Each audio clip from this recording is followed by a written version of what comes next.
I'm Dr. Amanda, orthodontist at StraightSmile Solutions. We help dentists launch and scale orthodontics in their practice. Today, we'll be sharing some content from a webinar that was co-hosted with Ms. Tamara Thomas of Facial Physique Oral Myofunctional Therapy. To connect with Ms. Thomas, please use this QR code or visit www.facialphysique.com. If you want to help with an orthodontics case, please contact Dr. Amanda with @StraightSmile Solutions, www.straightsmilesolutions.com, or click on her QR code. So we want, if you can see the little green arrows, we want the insertion of the frenulum to be in the middle. If you look at the one in the center, it's a little higher up. If you look up in the one on the right, you can see there's a heart-shaped tip. There's blanching. So this frenum probably goes all the way through the tip and pulls down. This one, of course, they can't even move the tongue at all. Oh, that's terrible. Wow. So that's just one of the things we look for is the appearance. I put this in here because there's a lot of heart-shaped tips and not all look the same. So some can be very small. Sorry, I need a drink. No worries.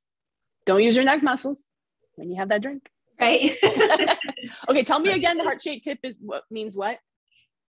That frenum could be pulling it back. Oh, the frenum pulls the tip of the tongue? Wow, that's nuts. Okay, yeah. I've seen that before. I didn't know that.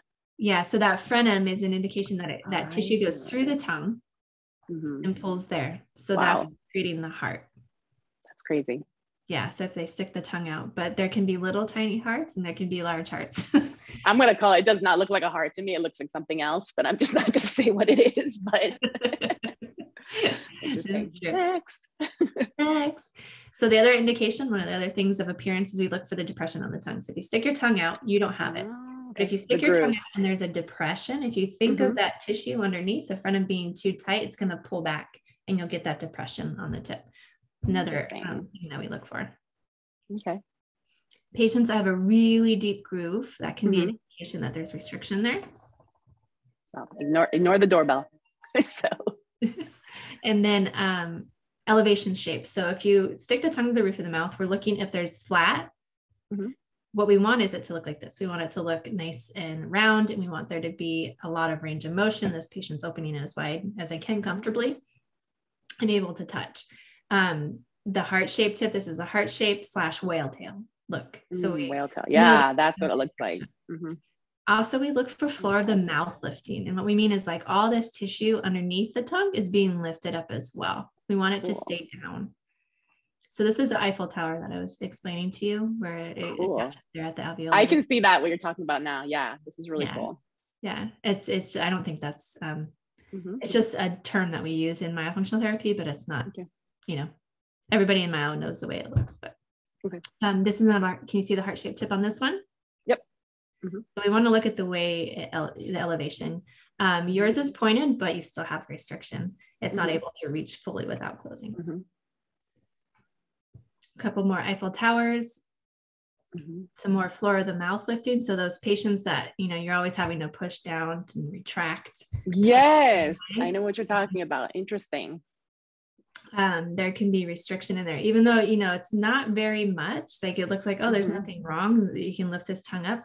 But if you were to have them do that suctioning, I bet you suction and open, they would only be able to open so much. So that frenum in the back part of the tongue is tight and not allowing the tongue to reach fully the back part. Right. I put this in here just for different ways of looking at the floor of the mouth lifting. Even though that frenum, it looks like there's no issue here. They're able to lift to the roof. This floor of the mouth is an indication that I see it. Yeah. That's crazy. Wow. Or what they call posterior or submucosal tie is what they'll call it. So tongue function with you suctioning up, we want it to look like B versus A. So by the time you're done with therapy, you're able to do this. Deep caves is what we call on either side, which means the back part of the tongue is being lifted, where you can see on A, that back part is still kind of sagging down. It's not suctioned up. So we also don't want there to be any restriction or any overflow onto the molars.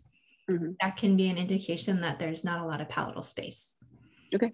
So when we teach this exercise, we're really having them focus on getting that back part of the tongue up. And if that's a issue and they're practicing and not able to do it, then that's another reason why we refer out. And we already went over this little palatal, lingual palatal suction and the TIP, tongue range of motion scale.